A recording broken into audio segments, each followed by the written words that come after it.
नमस्कार दोस्तों, स्वागत है आपका अपने यूट्यूब चैनल वीपीएस एजुकेशन में। मैं वीरेंद्र प्रताप सिंह। चलिए शुरुआत करते हैं आज के सेशन की। तो जैसे कि आप यहाँ पर देख पा रहे होंगे कि इलाहाबाद उच्च न्यायालय प्रैक्टिस सेट यानी जो इलाहाबाद हाई कोर्ट है उसकी जो भर्ती आई हुई है 3300 कुछ पद हैं, जिसमें कि आपके ड्राइवर के हैं, स्टेनो के हैं, क्लर्क के हैं, सफाई कर्मचारी यानी group C and group D के हैं।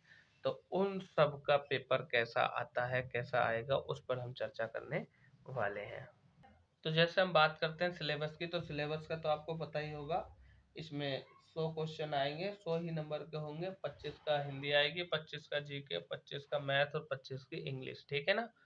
और सभी का यही सिलेबस है, माइनस मार्किंग इसमें है नहीं। तो चलिए शुरुआत करते हैं आज के सेशन की। पहला क्वेश्चन इस प्रकार है, जैसे कि आप अपनी स्क्रीन पे देख पा रहे होंगे कि पीहू कंप्यूटर ठीक करती है में कौन सा वाच्य होगा। तो पीहू कंप्यूटर ठीक करता यानी कृतवाच्य। वी उपसर्ग से बना शब्द निम्नलिखित में से कौन सा है। तो वी उपसर्ग से बना जो शब्द है वो हो जाएगा आपका वियोग।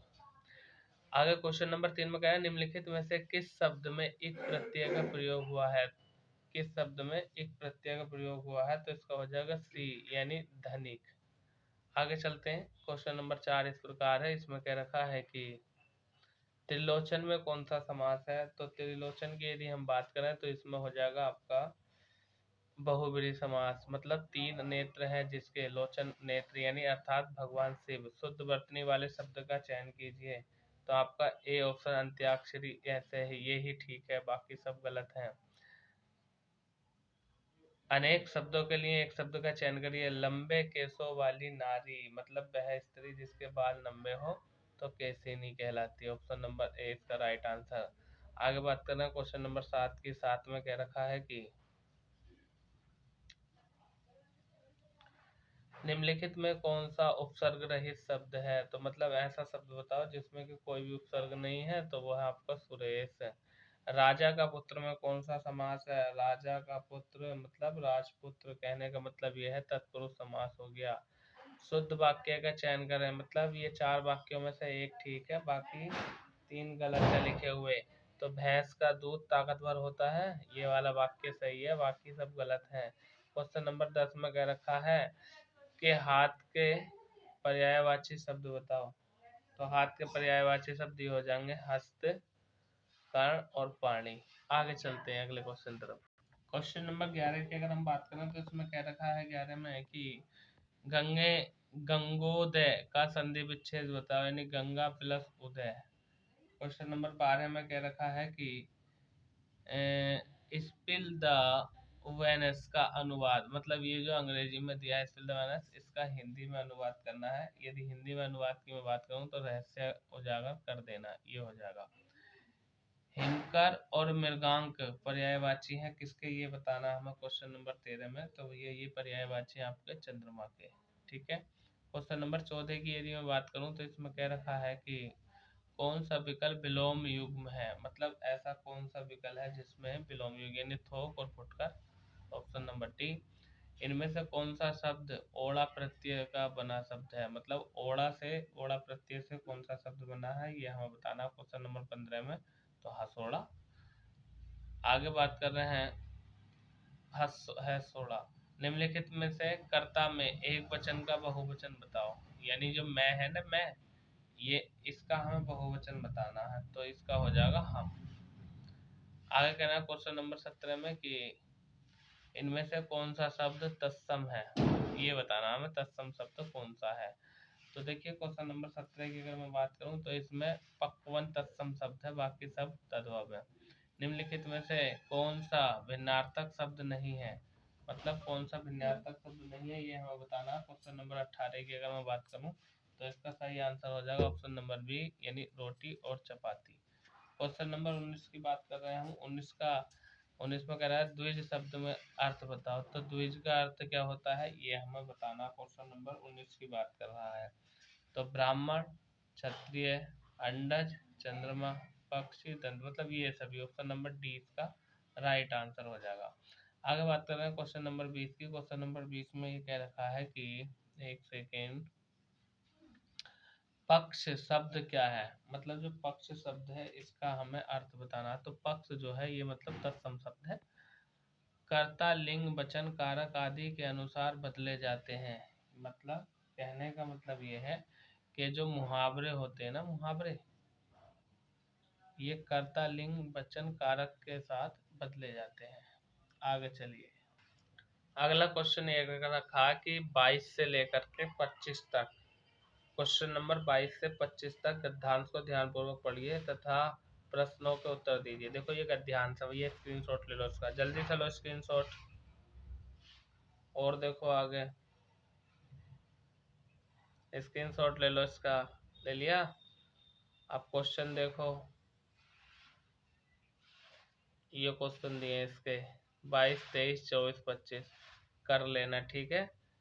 चलिए अगले सेशन पे चलते हैं। अगला सेशन है हमारा अंग्रेजी का, यानी भाग नंबर 2। चलिए शुरुआत करते हैं अंग्रेजी की।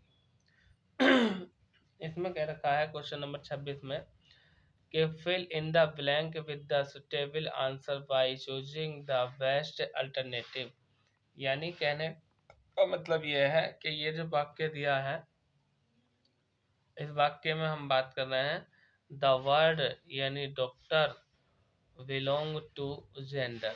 कहने का मतलब ये है, क्वेश्चन नंबर 26 की यदि मैं बात करूं तो इसमें जेंडर को परिभाषित करने के लिए बोल रहा है, तो इसमें जो आएगा आपका फेमेनाइन जेंडर आएगा, ठीक है। अल्टरनेटिव की बात कर रहे हैं।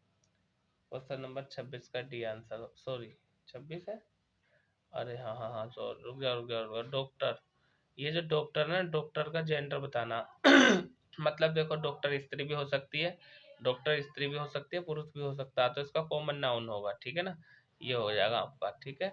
अगर डॉक्टर स्त्री होता तो फीमेनाइन होता, लेकिन डॉक्टर शब्द जो है वो आपका ऐसी संज्ञा है, मतलब डॉक्टर जातिवाचक संज्ञा है, तो कॉमन नाउन आ जाएगा। ऑप्शन नंबर डी इसका राइट आंसर होगा, ठीक है।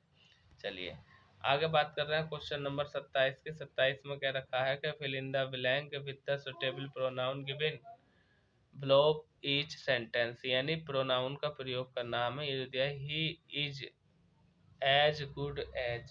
क्वेश्चन नंबर 27 की बात कर रहे हैं। एज गुड, ही माने वह इतना अच्छा है जितना कि मैं, यानी इसका हो जाएगा option number B. Question number 27 का आंसर बी। 28 में कह रहा है वर्डवर्थ वाज वन ऑफ, यानी English poets of the romantic age, यानी वन ऑफ है। ये जो वन ऑफ वर्ड दिया है, इसके बाद किस प्रकार की हमें जो है प्रीपोजिशन का यूज करना है, या मान लीजिए आर्टिकल का यूज करना है, कुल मिलाकर के रिक्त स्थान हमें भरना है। क्वेश्चन नंबर 28 की यदि मैं बात करूं, वन ऑफ द ग्रेटेस्ट आ जाएगा यहाँ पर, ऑप्शन नंबर बी इसका राइट आंसर हो जाएगा। आगे बात कर रहे हैं अगले क्वेश्चन की। नेक्स्ट क्वेश्चन नंबर 29 हमारा इस प्रकार है कि यहाँ पर दिया है, एक सेकेंड, इसमें क्या रखा है, identify the type of the verb in the given sentence he slept. यानी ये किस प्रकार का वाक्य है, ये हमें बताना है। मतलब ये जो ही स्लेप्ट लिखा, ही माने वह, स्लेप्ट माने सो गया। क्वेश्चन नंबर 29, तो ये इंट्रांसिटिव वर्ब की बात कर रहा है यहाँ पर। क्वेश्चन नंबर 30 की अगर मैं बात करूँ, select the adverb of the place select the adverb of place, यानी जो प्लेस है, जो स्थान है, उसके लिए कौन सी एडवर्ब का प्रयोग किया जाएगा। क्वेश्चन नंबर 30 की अगर मैं बात करूं तो इसका आ जाएगा here. Adverb of place almost नहीं आएगा, जापान, आगरा, ठीक है, यही आएगा option number C, question number 30 का आंसर। आगे चलते हैं क्वेश्चन नंबर 31 की अगर हम बात करें तो इसमें क्या रखा है कि कंप्लीट द फॉलोइंग सेंटेंस। मतलब ये जो वाक्य दिया है ये हमें पूरा करना है। इज द बेस्ट स्टोरी, मतलब बेस्ट स्टोरी किसकी होगी भैया, तुम्हारी होगी, यानी yours, yours is the best story, ठीक है ना। चलिए क्वेश्चन नंबर 32 की अगर मैं बात करूं तो 32 में क्या रखा है, fill the correct preposition in the following. यानी इसमें कौन सा प्रीपोजिशन आएगा, ये हम बना, देखो शिप, साल, द सी। मतलब जो शिप है, जो जहाज है, वो समुद्र में है, तो मतलब इसमें जो है मतलब कौन सा प्रीपोजिशन का प्रयोग किया जाएगा, क्वेश्चन नंबर 32 की। तो पार करने के लिए अक्रॉस का प्रयोग किया जाता है। क्वेश्चन नंबर 33 की हम बात कर रहे हैं। 33 में क्या रखा है, फिल द करेक्ट आर्टिकल, मतलब ये जो वाक्य दिया है, ये जो सेंटेंस दिया है, इसमें कौन सा आर्टिकल का प्रयोग होगा। देखो सन माने सूर्य, सूर्य आपका एक ही होता है, तो सूर्य के लिए यहाँ आ जाएगा द, और इन द मतलब दोनों जगह द आगा, यानी the sun rise in the east. आगे हम बात कर रहे हैं क्वेश्चन नंबर 34 की। इसमें क्या रखा, fill in the blank with suitable dramatics given below of the sentence. यानी यदि मैं बात करूं क्वेश्चन नंबर 34 की, तो only 3 student pass the entrance test. Fill in the blank with the suitable modal auxiliary verb given below in the sentence। यानी हमें model auxiliary verb का प्रयोग करना क्वेश्चन नंबर 35 में। तो Gandhi ji use to walk in the morning. आगे बात कर रहे हैं क्वेश्चन नंबर 36 की। 36 में कह रखा है, an an allergy is a, मतलब कुल मिलाकर के इसका हम अर्थ बताना कौन सा मिलता जुलता। क्वेश्चन नंबर 36 की यदि मैं बात करूं तो ये तो बहुत हल्का है, सैड पोएम वाला आ जाएगा।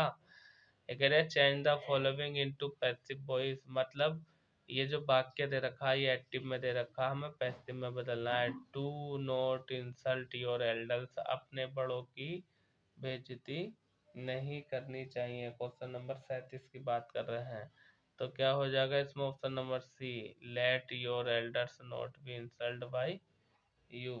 37 का सी करेक्ट आंसर हो जाएगा। क्वेश्चन नंबर 38 में क्या कह रखा है 38 में कहा है इन्होंने कि choose the correct alternative that snow. हाँ, इनडायरेक्ट नरेशन, कुल मिला के ये है, हमें जो है ये पूछ रहा है डायरेक्ट और इनडायरेक्ट में हमसे बात कर रहा है। कैसे करेंगे देखो, ध्यान दो इधर। यानी दिया ही सेड, उसने कहा I am reading my book, मैं अपनी किताब पढ़ रहा हूँ। तो ये जो है आपका हमें इनडायरेक्ट में बनाना है, ठीक है। तो क्वेश्चन नंबर 38 की यदि मैं बात करूँ तो इसका राइट आंसर हो जाएगा, यानी he said that he was reading his book, यानी ये ऑप्शन नंबर सी इसका राइट आंसर हो जाएगा। आगे बात कर रहे हैं fill find out incorrect sentence, मतलब हमें ये बताना है कि कौन सा सेंटेंस इनकरेक्ट है, मतलब कौन सा करेक्ट नहीं है, गलत है, ये बताना। तो क्वेश्चन नंबर, अरे यही देख रहे, come back in an hours time. Question number 40 की बात करें तो 40 और 41 में क्या कह रखा है, इसकी हम चर्चा कर लेते हैं। 40 में कह रखा है कि the quality of mercy is not standing it drop as the gentle rain from heaven, यानी point out the figure of speech the above lines. यानी जो ऊपर वाली सेंटेंस दिया है, जो ऊपर वाली लाइन दी है, इसमें कौन सी स्पीच पार्ट वो है, हाँ, फिगर ऑफ स्पीच, ये हमें बताना। तो ये तो साफ साफ दिख रहा है भैया, कौन से स्माइली है, ऑप्शन नंबर ए हो जाएगा। क्वेश्चन नंबर 41 की अगर मैं बात करूं तो इसमें पूछ रहा है कि ये बताओ कि सिनोनिम बताना। सिनोनिम जो क्वेरल होता है इसका सिनोनिम क्या होगा, इसका क्वेरल का क्वेरी होगा, option number D question number 41 का आंसर। आगे चलते हैं क्वेश्चन नंबर 43 की अगर मैं बात करूं तो इसमें क्या रखा है क्या कि द बैंक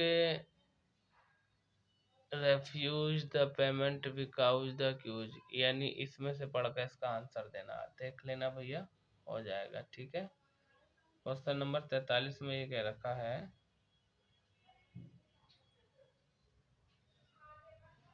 अच्छा 42 रह गया है, 42 रह गया। 42 में देखो पहले एंटोनिम बताना, मतलब विलोम शब्द बताना है किसका, लवली। लवली माने क्या होता है, प्यारा होता है कि नहीं।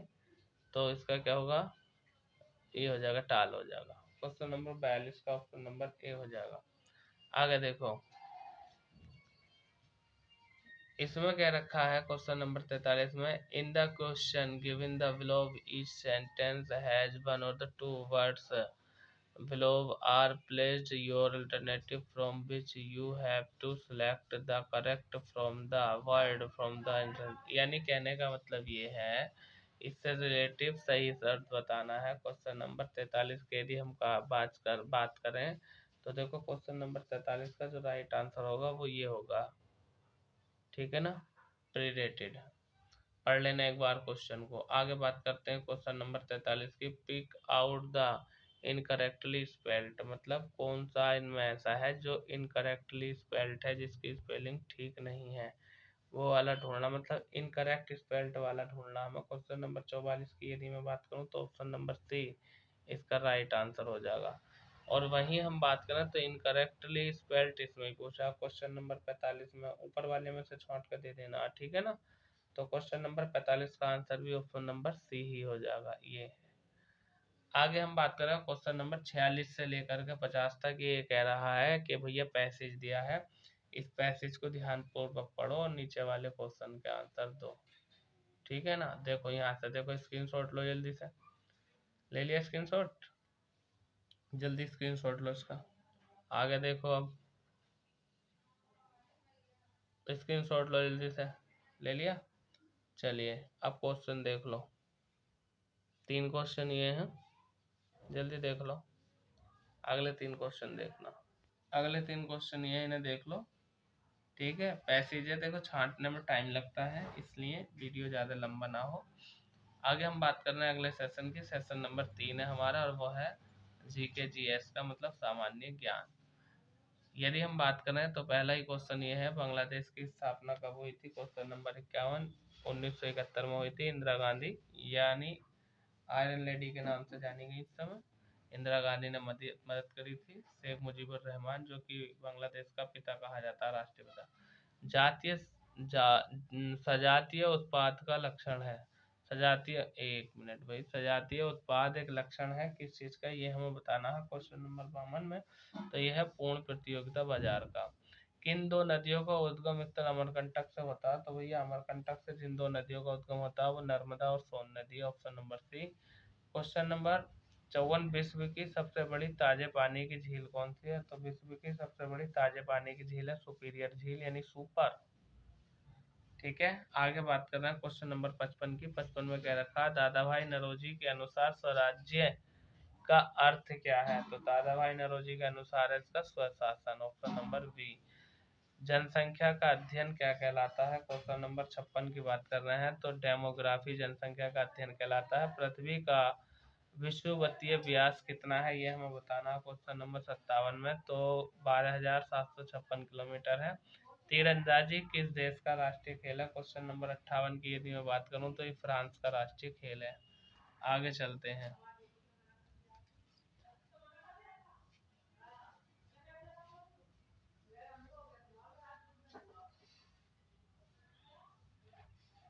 क्वेश्चन नंबर 59 की यदि हम बात करें तो ये पूछ रहा है इसमें 59 में, यानी दाचिगम राष्ट्रीय उद्यान भारत के किस राज्य या केंद्र शासित प्रदेश में है? तो दाचिगम राष्ट्रीय उद्यान की अगर हम बात करें तो ये तो जम्मू कश्मीर में है। क्वेश्चन नंबर 60, गुप्त वंश के किस राजा को भारत का नेपोलियन कहा जाता है? तो समुद्रगुप्त को कहा जाता है, ऑप्शन नंबर ए। 60 का will be right answer. Question number 61 की अगर हम बात करें तो इसमें कह रखा है कि मिजोरम की राजधानी क्या है, बताओ। मिजोरम की राजधानी क्या है? मिजोरम की राजधानी कहाँ है? क्वेश्चन नंबर 61 की हम बात कर रहे हैं। तो क्वेश्चन नंबर 61 का आंसर हो जाएगा ऑप्शन नंबर ए, यानी आइजोल। आगे हम बात कर रहे हैं क्वेश्चन नंबर 62 में कह रखा है कि भारत में जनगणना की अवधि क्या है? मतलब अरे भैया हर 10 साल बाद 10 की जनगणना होती है भारत में। तो इसका ऑप्शन नंबर आपका ए करेक्ट आंसर हो जाएगा क्वेश्चन नंबर 62 का। 63 में कह रखा है हमसे कि भारत की स्वतंत्रता के समय गवर्नर जनरल कौन था? तो भारत की स्वतंत्रता के समय जो गवर्नर जनरल था वो थे लॉर्ड माउंटबेटन। सबसे अधिक गन्ना उत्पादन करने वाला राज्य कौन सा है? तो अपना उत्तर प्रदेश है भैया। आगे चलते हैं। क्वेश्चन नंबर 65 में कह रखा है कि भारतीय खिलाड़ी सुनील छेत्री का संबंध किस खेल से है? तो भैया ये जो सुनील छेत्री हैं ये फुटबॉल से संबंधित हैं। रानीखेत रोग किससे संबंधित है? तो रानीखेत रोग की यदि मैं बात करूं तो ये मुर्गी से संबंधित है। और रानीखेत जगह कहाँ पाई जाती है? उत्तराखंड में, जहाँ पर के आपकी फिल्म बनी राजा हिंदुस्तानी, है कि नहीं है। मानव हृदय के कक्षों की संख्या बताओ। ये क्वेश्चन तो कल वाले प्रैक्टिस सेट में भी था। मानव हृदय के कक्षों की संख्या कितनी होती है? 4 होती है। आगे बात करना है क्वेश्चन नंबर 68 की। 68 में कह रखा है कि ये बताओ कि निम्नलिखित में तो कौन सी मास्टर ग्रंथि, यानी जो पीयूष ग्रंथि होती है उसी को मास्टर ग्रंथि कहते हैं। यानी मास्टर ग्रंथि, पीयूष ग्रंथि या पिट्यूटरी ग्रंथि, बात एक ही है। आगे बात कर रहे हैं क्वेश्चन नंबर 69 की। इसमें क्या रखा है, किडनी की मौलिक इकाई क्या कहलाती है? तो भैया किडनी की मौलिक इकाई कहलाती है आपकी क्वेश्चन नंबर 1 यानी नेफ्रॉन, ठीक है ना। 69 का ए। आगे हम बात कर रहे हैं क्वेश्चन नंबर 70 की। इसमें क्या रखा, कांच को गहरा नीला रंग किसकी उपस्थिति में प्रदान किया जाता है? तो कोबाल्ट ऑक्साइड की, ठीक है ना। क्वेश्चन नंबर 70 का बी राइट आंसर हो जाएगा। किस प्रकार के लोहा में चुंबकीय गुण होते हैं? क्वेश्चन नंबर 71 की अगर हम बात करें तो जो मैग्नेटाइट प्रकार का लोहा होता है उसमें चुंबकीय गुण होते हैं। इसके कितने अयस्क होते हैं? लोहे के 4 होते हैं ना। आगे हम बात कर रहे हैं क्वेश्चन नंबर 72 की। 72 में कह रखा है कि 72 में कह रखा है सीरोलॉजी मुख्यतः अध्ययन है किसका? मतलब सीरोलॉजी किसका अध्ययन है ये हमें बताना। तो सीरोलॉजी सीरम का। फोटोग्राफी में प्रयुक्त हाइपोविलियन का रासायनिक नाम क्या है? तो इसका रासायनिक नाम है आपका sodium thiosulphate, sodium thiosulphate. Question number 74 में कह रखा केल्विन पैमाने पर शरीर का सामान्य तापमान कितना होता है? तो भैया ये होता है केल्विन पैमाने पर 310 केल्विन होता है। यानी 74 का आंसर हो जाएगा option number B. Question number 75 की हम बात करें तो कह रखा निम्नलिखित में से कौन सा संक्रामक रोग है? संक्रामक रोग कौन सा है ये हमें बताना है। तो भैया ऑप्शन नंबर बी डिप्थीरिया जो है ये संक्रामक रोग है। दोस्तों क्वेश्चन नंबर 75 यानी 75 क्वेश्चन हमने 22 टाइम देखो पूरे 22 मिनट में हमने 75 क्वेश्चन खत्म कर दिए हैं। यदि आप हमारे चैनल पर नए हैं, चैनल को सब्सक्राइब नहीं किया है अभी तक, तो चैनल को सब्सक्राइब कर दीजिए और साथ में बेल आइकन का बटन भी दबा देना ताकि आने वाली वीडियो का नोटिफिकेशन सबसे पहले आपके पास पहुंच सके, आपको वीडियो सर्च करना ना पड़े, ठीक है। और भैया अपने यार दोस्तों में, मित्रों में, या जितने भी आपके फ़ोन में ग्रुप है, जितने भी सोशल मीडिया साइट है, सब पर वीडियो का लिंक शेयर कर देना। तो इतना तो आप कर सकते हैं, चैनल को सब्सक्राइब। चलिए और कमेंट में बताइए कैसा लगा ये सेशन आपको। अब हम बात करेंगे मैथ की, यानी जो चौथा पोर्शन है हमारा वो है मैथ का। क्वेश्चन नंबर 76 हमारा ये कह रखा है जब 2143 को 38 से विभाजित किया जाएगा तो भागफल 7/8 का मान क्या होगा? यानी कहने का मतलब ये है जब मैं यानी 2143 को भाग दूंगा 38 से तो इसका जो भागफल आएगा वो आएगा आपका 56। अब ये कह रहे हैं ये जो 56 है तो 56 का 7/8 कितना होगा? 56 का 7/8 पूछा, 8 सत्ते 56, 7 सत्ते 49 होगा। लो जी आंसर क्वेश्चन नंबर 76 का है। आगे हमसे बात कर रहा है क्वेश्चन नंबर 70। यदि 9वीं कक्षा के विद्यार्थियों की 6, 8, 12 और 16 की पंक्तियां बनाई जाती हैं तो कोई भी विद्यार्थी छूटता नहीं है। विद्यार्थियों की 9वीं कक्षा में कुल कितने संभावित पंक्तियां होंगी? अरे क्या करना है इसमें, क्वेश्चन नंबर 77 की यदि मैं बात करूं तो ये जो 6, 8, 12 और 16 दे रखा है इसका एलसीएम निकाल दो, 96 आंसर आ जाएगा इसका। अब एलसीएम निकालना मैंने हर प्रैक्टिस सेट में तुम्हें सिखाया है, इसमें भी सिखाऊं। क्वेश्चन नंबर 78 की बात करें, 5 घंटे एक साथ बजना शुरू करते हैं, क्रम से 6, 7, 8, 9 और 12 सेकंड के अंतराल पर बजते हैं, कितने सेकंड बाद में फिर एक साथ बजेंगे? ठीक है।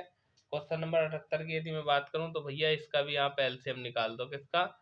6, 7, 8, 9 और 12 का एलसीएम निकाल दो और दोनों सवाल एलसीएम वाले ही हैं, ठीक है। 504 आंसर आ जाएगा।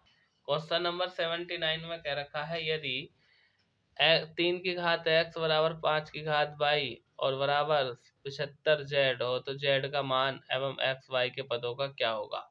तो देखो भाई इसमें क्या करना है, क्वेश्चन नंबर 79 की यदि मैं बात करूं तो ये सवाल नंबर थोड़ा थोड़ा बड़ा है सवाल। कैसा होगा, इसमें जो है इनके हमें मान ज्ञात करने हैं और इनका जो आएगा निकल के वही हमें बताना है। यानी x और y के जो पद हैं इनका मान निकालना। तो देखो सबसे पहले यदि मैं बात करूं इस वाले क्वेश्चन की, तो इसमें हमें मान मानने पड़ेंगे काफी बड़े, ठीक है। इसका जो राइट आंसर आएगा वो z बराबर यानी एक्स वाई बटे 2x प्लस वाई आएगा। ऑप्शन नंबर सी इसका राइट आंसर आएगा। सवाल काफी लंबा है और बेहुदा है। क्वेश्चन नंबर 80 की अगर हम बात करें तो ये आप खुद ही कर लोगे। देखो पहले इसको हल करना है नीचे से, इसका एलसीएम लेना, फिर इसका लेना, फिर इसका लेना। सरलीकरण का सवाल है, अगर इतना हल्का सवाल भी ना होगा तो भैया पेपर देने ही मत जाइयो, ठीक है ना। खाली मूली भीड़ करोगे और नंबर तुमसे आएगा नहीं। अगर जोड़ घटा गुणा भाग के सवाल भी ना कर पाओगे तो क्या करोगे, और नौकरी लग भी गई तो भ्रष्टाचारी करोगे। आगे बात करते हैं क्वेश्चन नंबर 81 की। इसमें क्या रखा है, एक व्यक्ति अपने सबसे बड़े पुत्र को 2500 रुपये दिए, अपनी संपूर्ण संपत्ति का 5/12 भाग अपने दूसरे पुत्र को दिया तथा छोटे पुत्र को उतना ही दिया जितना पहले दूसरे पुत्र को मिलाकर दिया था। सबसे छोटे पुत्र को कितना भाग दिया ये हमें बताना क्वेश्चन नंबर 81 में। तो देखो भाई क्या करना है इसमें यानी इसमें ये करना है, जो व्यक्ति की संपत्ति का नहीं पता, व्यक्ति की संपत्ति कितनी थी। तो सबसे पहले तो व्यक्ति की संपत्ति का पता होना चाहिए, लेकिन संपत्ति का नहीं पता। तो मान लो कितनी है, संपत्ति x है, हमने संपत्ति x मान ली। अब इस x की यदि मैं बात करूं तो ये x गुणा 5 कर लो और इसके बट्टे में 12 आ जाएगा। क्यों, क्योंकि ये कह रहा है 2500 का यानी 5/12 दिया है। और दूसरे व्यक्ति की यदि हम बात करूं तो दूसरे व्यक्ति को भी संपत्ति दे दिया, लो उसको भी जोड़ कर यहाँ पर लिख दो। इसका आगे लिखना है, स्पेस कम है तो मैं यहाँ पर लिख रहा हूँ यानी 2500 प्लस x गुणा 5 और बटे 12। और सबके बराबर कितनी है, ये संपत्ति दे दी इसने, बराबर कितना लेंगे हम x। इस समीकरण को हल कर देना, आपका आंसर आ जाएगा। क्वेश्चन नंबर 82 में कह दिया है, यदि a की आय 10% बराबर b की आय 15% और c की आय 20% हो तो उनकी आय का कुल योग इतना हो, तो बी की आय बताओ। इसमें क्या करना है भाई, तीनों की आय का परसेंटेज निकाल दो। निकालने के बाद जब मान आएगा उससे सी का मान निकाल लियो, ए का मान निकाल लियो, बी का मान निकाल लेना। कोई फर्क पड़ने वाला है नहीं, ठीक है ना। तो देखो हम कैसे करेंगे।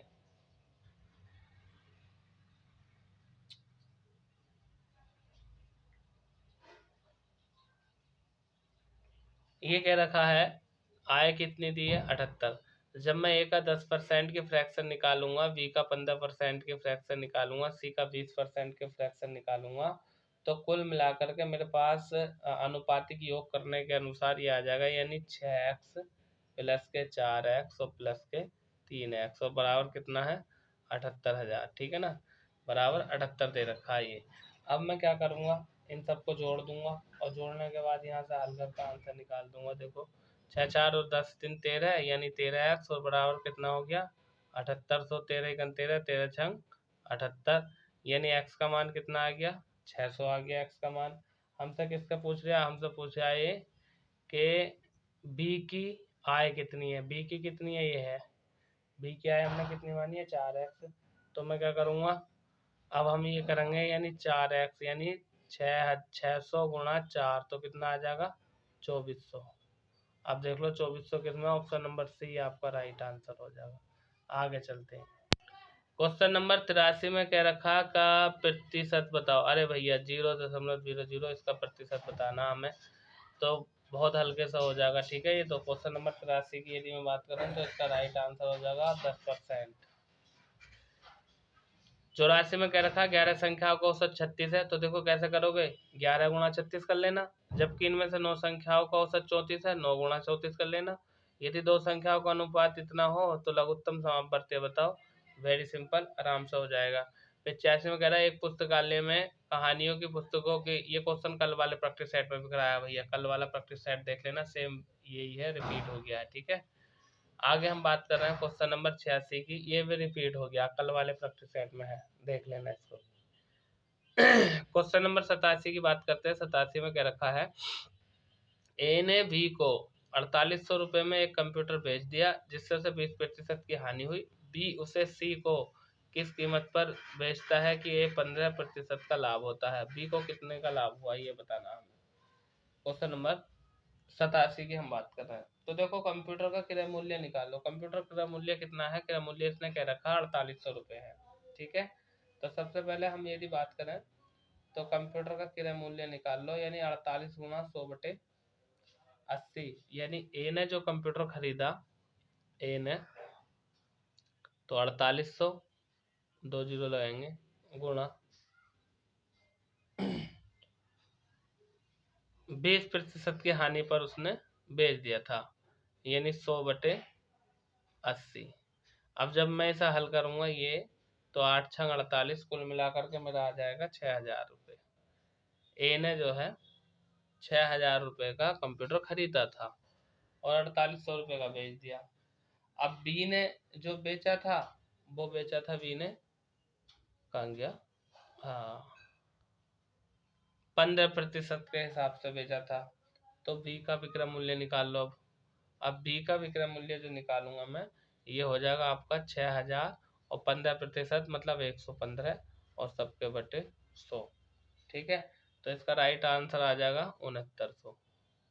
जब इसकी काट फीट करेंगे हम, ये इस तरह से 6900। अब वी का लाभ निकाल लो भैया, बी का लाभ निकाल लो, यानी वी का लाभ। तो देखो बी को कितने का लाभ मिला? 6000 का लिया था और 6900 रुपये का बेच दिया, तो कितने का मिला? 900 रुपये का लाभ मिल गया उसको। ठीक है, बी का लाभ, अच्छा अच्छा, ये 4800 रुपये का लिया था, यानी माइनस 4800 कर दो, तो आपका राइट आंसर आ जाएगा 2100। आगे बात कर रहे हैं हम। हमसे पूछ क्या रखा था सवाल में? यही पूछ रखा था बी को कितना लाभ हुआ। ऑप्शन नंबर डी इसका राइट आंसर हो जाएगा। आगे चलते हैं क्वेश्चन नंबर 88 की तरफ। 88 में हमसे कह रखा है कि ए बी सी किसी कार्य को 6 दिन 12 दिन 15 दिन में पूरा कर सकते हैं। 1/8 कार्य पूरा किए जाने के बाद सी कार्य छोड़ देता है। शेष कार्य ए और बी मिलकर पूरा करते हैं। ए तथा बी द्वारा कार्य पूरा करने में कितना समय लगेगा? तो भैया समय कार्य का सवाल है, ठीक है ना, कुछ नहीं करना, सबका एल्सियम ले लेना है इसमें। 6 12 15, इनका एल्सियम आ जाएगा 60 और इनके एक एक के कार्य करने की क्षमता निकाल करके इस क्वेश्चन को कर लेना। नहीं हो तो कमेंट बॉक्स में बता देना। वैसे मैं इसका आंसर बता दूं आपको, क्वेश्चन नंबर 88 का ऑप्शन नंबर सी आएगा राइट आंसर। इसका 3 सही 1/2। क्वेश्चन नंबर 89 में क्या कह रखा है? 89 में कह रखा है कि चक्रवृद्धि ब्याज किसी वार्षिक दर पर 1200 रुपए की धनराशि 2 वर्ष के लिए इतना होता है। देखो भैया, ये मान हो गया पी का, ये मान हो गया ए का और ये मान हो गया एन का। आपको दर यानी आर ज्ञात करनी है, तो इसके लिए मैं आपको फार्मूला बता देता हूँ। ये होता ए बराबर पी और 1 प्लस आर बट्टे 100 इसकी पावर एन। एन क्या है? ये तो आपको दे रखा है, ये कितना दे रखा है आपको? 13, ये 13 कुछ करके दे रखा है, और ये वाला जो है ये 1200 दे रखा है। एन का मान कितना? 2 दे रखा है। इन सब के मान फार्मूले में रख दो, आंसर आ जाएगा। क्वेश्चन नंबर 90 की यदि मैं बात करूं, तो 90 में ये कह रखा हमसे कि 12,000 रुपये पर 20% वार्षिक ब्याज की दर पर 9 माह का त्रैमासिक रूप में संयोजित चक्रवृद्धि ब्याज ज्ञात कीजिए। इसमें क्या करना है भैया?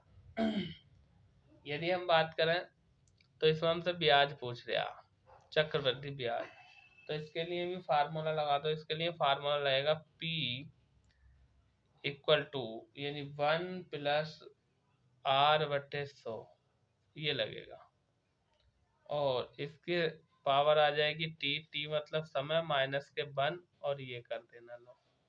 ठीक है, ये कर देना, लगा देना, आपका आंसर आ जाएगा। यदि हम बात करें समय की, तो समय त्रैतिमाही कह रखा है, यानी टी का मान 3 ले लेना। आगे बात करते हैं, लगा देना, इस फार्मूले में आंसर आ जाएगा। ठीक है, क्वेश्चन नंबर 91 की बात करें। 91 में कह रखा है कि ए और बी मिलकर एक कार्य को 30 दिन में पूरा कर सकते हैं। उन्होंने 20 दिन कार्य किया और बी ने कार्य छोड़ दिया। शेष कार्य ए ने अकेले किया, 20 दिन पूरा कार्य किया। ए अकेले उस कार्य को कितने दिन में पूरा कर सकता? मतलब 91 की अगर हम बात करें, तो ए और बी ने कितना काम किया, यानी ए प्लस बी जो है ये कितना कर रहे हैं? 30 दिन तक काम कर रहे हैं, 1/30 हो गया। और वहीं यदि मैं बात करूं तो 20 दिन तक कर रहे हैं दोनों साथ मिल करके, यानी a प्लस बी ने 20 दिन तक साथ किया था, उसके बाद ये जो छोड़ गया था तो ये हो जाएगा, 0 से 0 कट जाएगा, 2/3 हो जाएगा। आगे हमसे ये कह रखा है कि शेष काम को कौन करेगा, यानी बी तो कार्य छोड़ कर चला गया, जो बचा है वो अकेला करेगा, यानी 1 - 2/3 ये कर दो।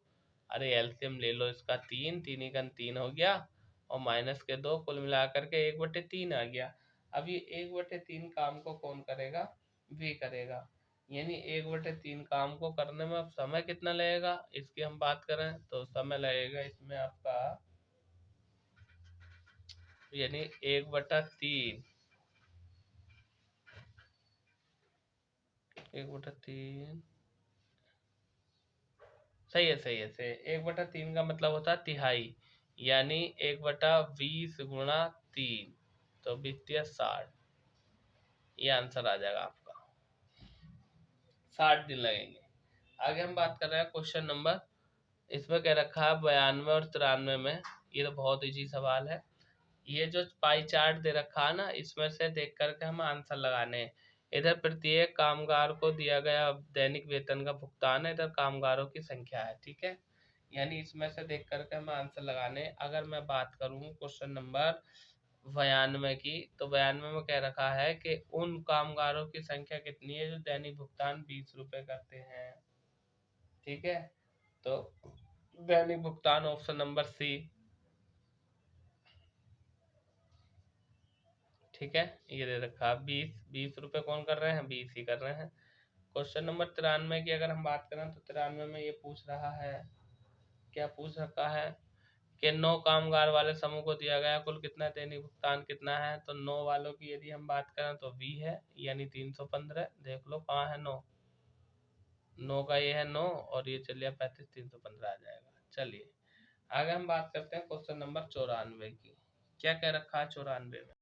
क्वेश्चन नंबर 94 में कह रखा है, क्या कह रखा है भैया, 100 मीटर लंबी एक रेलगाड़ी दूसरी 150 मीटर लंबी रेलगाड़ी जो कि समांतर पटरी पर विपरीत दिशा में चल रही है 9 सेकंड में पार कर देती है। 150 मीटर लंबी रेलगाड़ी की चाल 40 किलोमीटर प्रति घंटा, दूसरी रेलगाड़ी की चाल क्या। अरे भैया देखो सुनो मेरी बात सुनो, दो रेलगाड़ियां एक दूसरे को आपस में पार कर रही हैं, एक की चाल हमें दे रखी है कितनी, 150 किलोमीटर लंबी है, यानी 40 किलोमीटर प्रति घंटा की चाल से चल रही है, दूसरी की चाल निकालनी है हमें। लो जी, क्वेश्चन नंबर 95 की अगर हम बात करें, एक नाव धारा की दिशा में अनुकूल 8 किलोमीटर प्रति घंटा की चाल से चलती है तथा धारा की दिशा में प्रतिकूल 4 किलोमीटर प्रति घंटा की चाल से, शांत जल में नाव की चाल बताओ। देखो मेरी बात सुनो, इसमें क्या कह दिया, इसमें ये कह रखा क्वेश्चन नंबर 45 में कि एक नाव है और वो जिधर को पानी बह रहा है उधर को वो चलती है तो 8 किलोमीटर प्रति घंटा चाल से चलती है, और यदि उसकी विपरीत दिशा में बहती है तो स्पीड आधी हो जाती है 4 किलोमीटर प्रति घंटा। तो वो कह रहा है शांत जल में उसकी चाल जो है, चाल का 2/3 भाग बताओ, तो शांत जल में उसकी चाल का 2/3 भाग हमें बताना है। क्या बताना है, शांत जल में क्या करना है भैया, देखो चाल आधी हो रही है, कुल मिलाकर के यदि मैं बात करूं तो ये हो जाएगा तुम्हारा 1/2, आधी होगी ना, एक चल रही है 8, एक चल रही है 4, कुल मिलाकर के 1/2 कितना हो गया, 8 4 12, यानी ये हो गया 12, ठीक है, ऐसे चलिए आप ब्रैकेट में 12, और यदि हम बात करें तो ये ऊपर गुणा कर जाएगा, यानी 12/2, ठीक है, 6 किलोमीटर प्रति घंटा, ये राइट आंसर आ जाएगा आपका। आगे हम बात कर रहे हैं क्वेश्चन नंबर 96 की, इसमें क्या रखा है श्रृंखला इतना इतना इतना, इसके लिए श्रृंखला का 5वां पद क्या होगा, तो देखो 96 की यदि हम बात करें 5वां पद इसका राइट आंसर हो जाएगा, और क्वेश्चन नंबर 96 का 8 निकाल लेना है, यानी T1 का ये, T2 का ये, T3 का ये, T4 का ये है, तो ये 8 आ जाएगा। आगे हम बात कर रहे हैं क्वेश्चन नंबर 97 98 99, लो जी एक साथ निपटा लें ना। 97 में क्या रखा है कि एक धनात्मक पूर्णांक यादृच्छिक चुना गया है तथा इसमें से 7 से भाग दिया गया है तो शेषफल 1 बचना है कि प्रयाक्ता। अरे अगर किसी संख्या का शेषफल 7 बचता है, मतलब कोई संख्या उसमें 7 से भाग देते हैं और शेषफल 1 बचता है, तो शेषफल 1 बचने की प्रायिकता क्या होगी, ये हमसे पूछ रहा है, तो 1/7 ही तो हो जाएगी, ये भी कोई हल करने का सवाल थोड़ी है भाई। क्वेश्चन नंबर 98, 4 पार्सल और 5 डाक खाने हैं। पार्सल को कितनी प्रकार से रजिस्ट्री कराई जा सकती है? क्वेश्चन नंबर 98 की यदि मैं बात करूं तो 4। भैया एक बात बताइयो, पार्सल 4 है, डाक खाने 5 है, कितने प्रकार से करेंगे? तो 5 की घात 4 कर दो। आगे बात करें क्वेश्चन नंबर 99 की। 99 में हमसे कह रखा है कि अगर ये वीडियो आपको पसंद आया हो और प्रैक्टिस सेट आपको अच्छा लगा हो तो भैया हमारे चैनल को सब्सक्राइब जरूर कर देना, अगर आप पहली बार जुड़े हैं और अभी तक चैनल को सब्सक्राइब नहीं किया है तो। और कमेंट बॉक्स में बताएं कि सेट ज़्यादा भारी तो नहीं है, अगर भारी होगा तो हल्का करा देंगे और हल्का होगा तो इससे ज़्यादा भारी भी करा देंगे। ठीक है। क्वेश्चन नंबर 99 में हमसे ये कह रखा है इसने, माना एक पार्टी में 42 आदमी तथा 16 औरतें हैं। प्रत्येक आदमी सभी आदमियों से ही हाथ मिलाता है।